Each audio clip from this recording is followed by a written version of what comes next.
കർത്താവ് നിങ്ങളോടുകൂടെ. അങ്ങേ ആത്മാവോടും കൂടെ. ലൂക്കായുടെ വിശുദ്ധ സുവിശേഷത്തിൽ നിന്നുള്ള വായന. കർത്താവേ, അങ്ങേക്ക് മഹത്വം. അക്കാലത്ത് യാത്രാമധ്യേ യേശു ഒരു ഗ്രാമത്തിൽ പ്രവേശിച്ചു. മർത്ത എന്നു പേരുള്ള ഒരുവൾ അവനെ സ്വഭവനത്തിൽ സ്വീകരിച്ചു. അവൾക്ക് മറിയം എന്നു പേരുള്ള ഒരു സഹോദരി ഉണ്ടായിരുന്നു. അവൾ കർത്താവിൻ്റെ വചനങ്ങൾ കേട്ടുകൊണ്ട് അവൻ്റെ പാദത്തെങ്കിൽ ഇരുന്നു. മർത്തയാകട്ടെ പലവിധ ശുശ്രൂഷകളിലും മുഴുകി വ്യഗ്രചിത്തയായിരുന്നു. അവൾ അവൻ്റെ അടുത്ത് ചെന്ന് പറഞ്ഞു, കർത്താവേ, ശുശ്രൂഷയ്ക്കായി എൻ്റെ സഹോദരി എന്നെ തനിയെ വിട്ടിരിക്കുന്നത് നീ ശ്രദ്ധിക്കുന്നില്ലേ? എന്നെ സഹായിക്കാൻ അവളോട് പറയുക. കർത്താവ് അവളോട് പറഞ്ഞു, മർത്ത മർത്ത, നീ പലതിനെക്കുറിച്ച് ഉത്കണ്ഠാകുലയും അസ്വസ്ഥയുമായിരിക്കുന്നു. ഒന്ന് മാത്രമേ ആവശ്യമുള്ളൂ. മറിയം നല്ല ഭാഗം തിരഞ്ഞെടുത്തിരിക്കുന്നു, അത് അവളിൽ നിന്ന് എടുക്കപ്പെടുകയില്ല. കർത്താവിൻ്റെ സുവിശേഷം. ക്രിസ്തുവേ, അങ്ങേക്ക് സ്തുതി. വിശ്വമിശിഹായിൽ ഏറ്റവും അധികം സ്നേഹിക്കപ്പെടുന്ന പ്രിയ മാതാപിതാക്കളെ, സഹോദരി സഹോദരങ്ങളെ, ആണ്ടുവട്ടത്തിലെ 16-ാമത്തെ ഞായറാഴ്ചയിലാണ് നമ്മളായിരിക്കുക.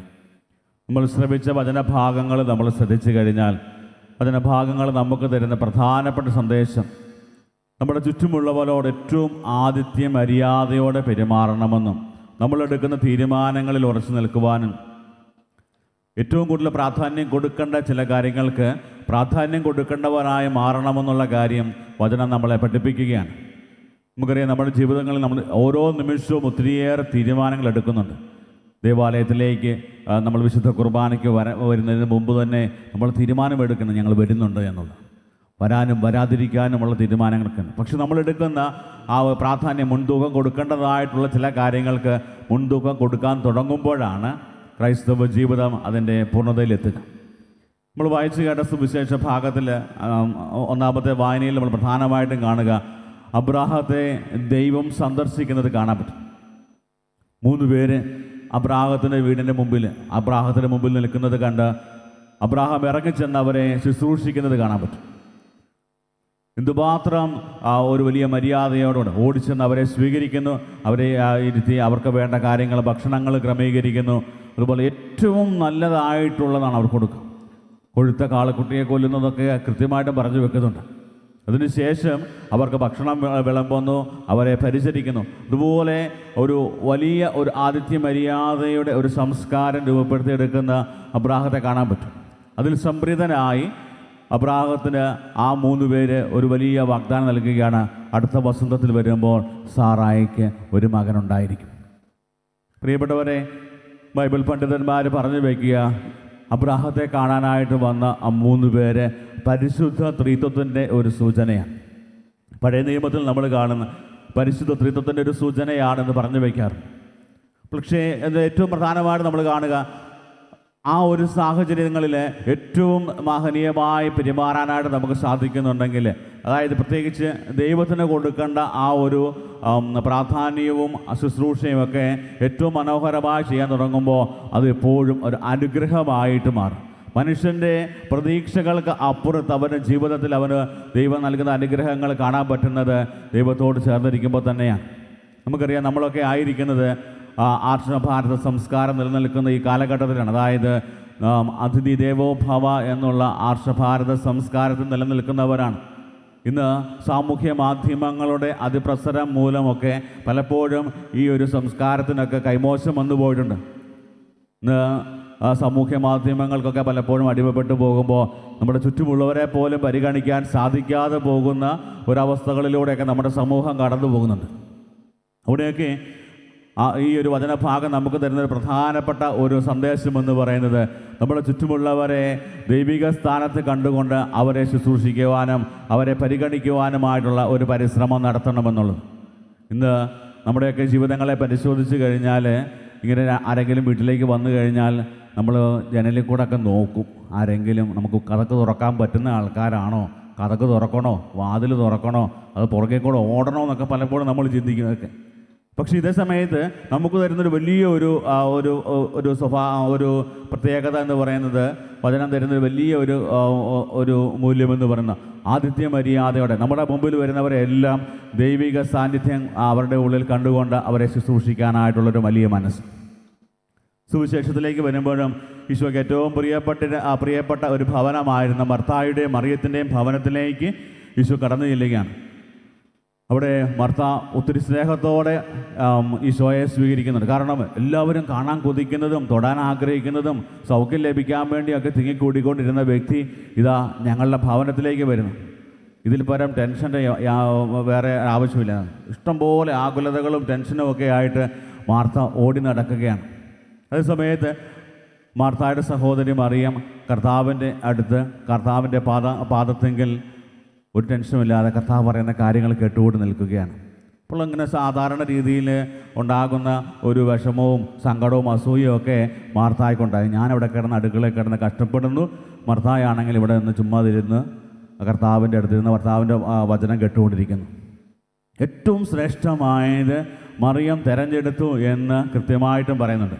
ഈ ശ്രേഷ്ഠമായത് എന്താണ് എന്ന് ചോദിച്ചു കഴിഞ്ഞാൽ ഒരു വീട്ടിലേക്ക് ഭവനത്തിലേക്ക് കടന്നു വരുമ്പോൾ നമ്മൾ ഏറ്റവും കൂടുതൽ പരിഗണന കൊടുക്കുന്നത് ആ കടന്നു വരുന്ന വ്യക്തിക്കാണ്. അവിടെ നമ്മൾ അടുക്കളയിലൊക്കെ ഓടിപ്പോയി എല്ലാ കാര്യങ്ങളും ചെയ്യുന്നതിനേക്കാൾ ഉപരിയായിട്ട് ആ കർത്താവിൻ്റെ നമ്മുടെ ഭവനത്തിലേക്ക് വരുന്നവർക്ക് പ്രാധാന്യം കൊടുക്കുകയാണ്. ഈശോ ഭവനത്തിലേക്ക് വരുമ്പോൾ ഈശോയേക്കാൾ പ്രാധാന്യം നമ്മൾ ഭക്ഷണത്തിന് കൊടുക്കുമ്പോൾ പലപ്പോഴും അത് അത്ര ശ്രേഷ്ഠമായ കാര്യമല്ലെന്ന് കർത്താവ് പറഞ്ഞു വയ്ക്കുകയാണ്. എനിക്കറിയാം പലപ്പോഴും ഇതുപോലെ ആകുലതകളും ടെൻഷനും ഉത്കണ്ഠകളും ഒക്കെ ഉണ്ടാകുമ്പോൾ നമുക്ക് നഷ്ടപ്പെട്ടു പോകുന്നത് ഏറ്റവും ശ്രേഷ്ഠമായത് പലപ്പോഴും നഷ്ടപ്പെട്ടു പോകും.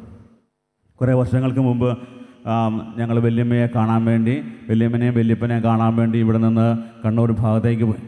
അവിടെ ചെന്ന് വല്യപ്പന് എന്തോ വയ്യാഴികയെ ആശുപത്രിയിൽ അഡ്മിറ്റാണ്. ഞങ്ങൾ ബസ് ഇറങ്ങി നേരെ ചെന്ന് ആശുപത്രിയിൽ ചെന്ന് വല്യപ്പനെ കണ്ടു, സംസാരിച്ചു, കുഴപ്പമൊന്നുമില്ല. ഉടനെ അവിടുന്ന് ഫോൺ വിളിച്ച് വല്യമ്മയെ വിളിച്ചിട്ട് ചോദിച്ചു, വല്യമ്മച്ചി എവിടെയാണ്? ഉടനെ വല്യമ്മച്ചി പറഞ്ഞു, നിങ്ങൾ വരുന്നത് കാരണം ഞാനിങ്ങനെ എക്സൈറ്റ്മെൻറ്റിൽ കുറേ കാര്യങ്ങൾ ചെയ്തുകൊണ്ടിരിക്കുകയാണ്. നിങ്ങൾക്ക് കഴിക്കാൻ വേണ്ടിയുള്ള ആ ഒരു പ്രഭാത ഭക്ഷണമൊക്കെ റെഡിയാക്കിക്കൊണ്ടിരിക്കുകയാണ്. ഉടനെ ചോദിച്ചു, എന്ത് പ്രഭാത ഭക്ഷണമാണ് ഒരുക്കുക? ഞാൻ നിങ്ങൾക്ക് വേണ്ടി പുട്ട് കുഴച്ചുകൊണ്ടിരിക്കുകയാണ്, പുട്ടിന് പൊടി കുഴച്ചുകൊണ്ടിരിക്കുകയാണ്. അപ്പോൾ ഞങ്ങൾ പറഞ്ഞൊരു ഏകദേശം ഒരു 3/4 മണിക്കൂറിനുള്ളിൽ ഞങ്ങൾ വരും, അപ്പോൾ നമുക്ക് കാപ്പ് കുടിക്കാമല്ലോ എന്നുള്ള സന്തോഷത്തിലൊക്കെ ഞങ്ങളെ പറഞ്ഞു വെച്ചിട്ട് ഞങ്ങൾ വല്യപ്പനെയും കണ്ടതിന് ശേഷം തിരിച്ച് ഭവനത്തിലേക്ക് പോവുകയാണ്. വീട്ടിൽ ചെന്ന് കഴിഞ്ഞപ്പോഴും വല്യമ്മച്ചിരുന്ന് പുട്ട് കുഴച്ചുകൊണ്ടിരിക്കുക. 3/4 മണിക്കൂർ കഴിഞ്ഞ് 1 മണിക്കൂർ കഴിഞ്ഞപ്പോഴും പുട്ട് കുഴയ്ക്കുന്നത് കഴിഞ്ഞില്ല. ഞങ്ങൾ ചോദിച്ചു, എന്തെടുക്കുമായിരുന്നു ഇത്ര നേരമായിട്ടും പുട്ടിന് കുഴച്ച് കഴിഞ്ഞില്ല. നിങ്ങൾ വരുന്ന ആ ഒരു എക്സൈറ്റ്മെൻറ്റ് ഞാൻ അങ്ങോട്ടും ഇങ്ങോട്ടും ഒക്കെ ഓടി എല്ലാ കാര്യങ്ങളും ചെയ്ത് അവസാനം പുട്ടുണ്ടാക്കുന്ന കാര്യം മറന്നുപോയി. എനിക്ക് തോന്നുന്നത് മർത്തായുടെ ജീവിതത്തിൽ സംഭവിച്ചതുപോലെ ഒത്തിരിയേറെ വ്യഗ്രതകളും ആകുലതകളും ഒക്കെ കാരണം ഏറ്റവും ശ്രേഷ്ഠമായത് പലപ്പോഴും മറന്നുപോയിട്ടുണ്ട്. അതുകൊണ്ടാണ് ഈശോ കൃത്യമായിട്ടും പറഞ്ഞത്, മർത്ത നീ ഒത്തിരിയേറെ കാര്യങ്ങളിൽ ഉത്കണ്ഠാകുലയും അതുപോലെ തന്നെ വ്യഗ്രചിത്തയുമാണ്. നമ്മുടെയൊക്കെ ജീവിതത്തിൽ ഒത്തിരിയേറെ ആകില്ല. ഇന്ന് നമുക്കറിയാം, നമ്മുടെയൊക്കെ സമൂഹത്തിലേക്ക് നോക്കിക്കഴിഞ്ഞാൽ കൊച്ചുകുട്ടികൾക്ക് പോലും വലിയ ടെൻഷനാണ്. 1ാം ക്ലാസ്സിൽ പഠിക്കുന്ന കൊച്ചിന് പോലും വലിയ ടെൻഷനാണ്. അവന് പഠിക്കുന്ന കാര്യങ്ങളെക്കുറിച്ച് ഓർത്ത് MBBS പഠിക്കുന്ന ആൾക്കാർക്കും ഒരു അത്രയും തിരക്ക് കാണത്തില്ല, അല്ലെങ്കിൽ അത്രയും ടെൻഷൻ കാണത്തില്ല. പക്ഷേ അങ്ങനെ ഒരു സമൂഹത്തിലേക്ക് നമ്മൾ കടന്നു വന്നുകൊണ്ടിരിക്കുക. അവിടെയൊക്കെ ഏറ്റവും ശ്രേഷ്ഠമായത് പലപ്പോഴും നമുക്ക് നഷ്ടപ്പെടാൻ സാധ്യതയുണ്ട്. ഇന്ന് വചനം നമ്മളെ ഓർമ്മപ്പെടുത്തുന്നതും നമുക്ക് പറഞ്ഞു തരുന്നതുമായ ഒരു പ്രധാനപ്പെട്ട കാര്യം ഇതാണ്. അതായത് നമ്മുടെ അനാവശ്യമായ ആകുലപ്പെട്ട് ഉത്കണ്ഠാകുലരായി പലപ്പോഴും ജീവിതത്തിലെ ഏറ്റവും ശ്രേഷ്ഠമായ ദൈവത്തോടൊപ്പമായിരിക്കുന്ന ആ ഒരു മഹനീയ സൗഭാഗ്യം നമുക്ക് നഷ്ടപ്പെടാൻ പാടില്ല. അതുപോലെ തന്നെ രണ്ടാമതായിട്ട് ബൈബിൾ പണ്ഡിതന്മാരും തിയോളജിയൻസൊക്കെ പറഞ്ഞു വെക്കുന്ന ഒരു പ്രധാനപ്പെട്ട ഒരു കാര്യമുണ്ട്. അതായത് മർത്തായും മറിയവും 2 തലത്തിലുള്ള ആത്മീയതയുടെ പ്രതീകങ്ങളാണ്. Active spirituality and contemplative spirituality.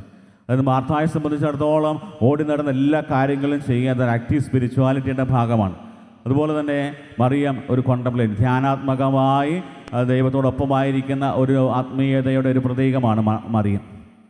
ഇത് രണ്ടും പലപ്പോഴും എക്സ്ട്രീം ആയിക്കഴിഞ്ഞാൽ, അല്ലെങ്കിൽ അതിൻ്റെ ഇരുവശങ്ങളിലേക്ക് നമ്മൾ പോയി കഴിഞ്ഞാൽ പലപ്പോഴും അതൊക്കെ ഒരു വലിയ പ്രശ്നങ്ങളാകാനൊക്കെ സാധ്യതകളുണ്ട്. പക്ഷേ ഇതിനെ ബാലൻസ്ഡായിട്ട് കൊണ്ടുപോകാനായിട്ട് പരിശ്രമിക്കുക. അതായത് നമുക്കറിയാം, ആരെങ്കിലും ഒരാൾ നമ്മുടെയൊക്കെ ഭവനത്തിലേക്ക് വന്നു കഴിഞ്ഞാൽ അവർക്ക് വേണ്ട ക്രമീകരണങ്ങളൊക്കെ നടത്തുക എന്നുള്ളത് സാമാന്യ മര്യാദയാണ്. അതൊക്കെ ചെയ്യേണ്ട കാര്യങ്ങളാണ്.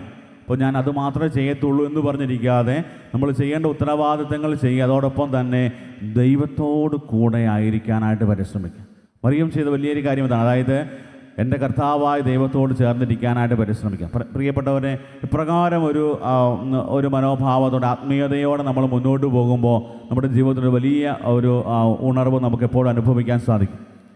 അതുപോലെ തന്നെ നമ്മൾ ഇന്ന് വായിച്ചു കേട്ട സുവിശേഷ ഭാഗത്തിൻ്റെ അടിസ്ഥാനത്തിൽ വചനം നമുക്ക് പറഞ്ഞു തരുന്ന പ്രധാനപ്പെട്ട കാര്യമാണ് മറ്റുള്ളവർക്ക് കൊടുക്കേണ്ട ഒരു പരിഗണന, നമ്മുടെ ചുറ്റുമുള്ളവർക്ക് കൊടുക്കേണ്ട ഒരു പരിഗണന.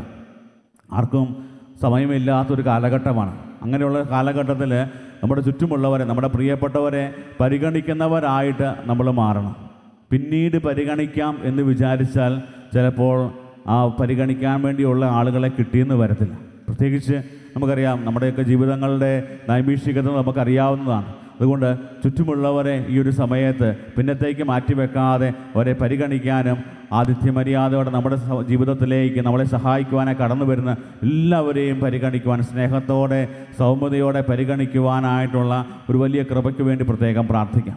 അതോടൊപ്പം തന്നെ ദൈവത്തോട് ചേർന്നുള്ള ഒരു ജീവിതം, ദൈവത്തിൻ്റെ ആ ഒരു സ്വപ്നത്തോട് ചേർന്ന് നമ്മുടെ ജീവിതങ്ങൾ ക്രമപ്പെടുത്തുന്ന ഒരു ദൈവിക സംസ്കാരത്തിലേക്ക് വളരുവാനായിട്ടുള്ള ഒരു പരിശ്രമം നമുക്ക് നടത്താം. ഇന്ന് ഈ പരിശുദ്ധ കുർബാനയിൽ നമുക്കും പ്രാർത്ഥിക്കാവുന്ന കാര്യം, കർത്താവേ, ഈ ഒരു വലിയ കൃപ ഞങ്ങളുടെ ജീവിതത്തിൽ നൽകി ഞങ്ങളെ അനുഗ്രഹിക്കണമെന്ന് പ്രാർത്ഥിക്കാം.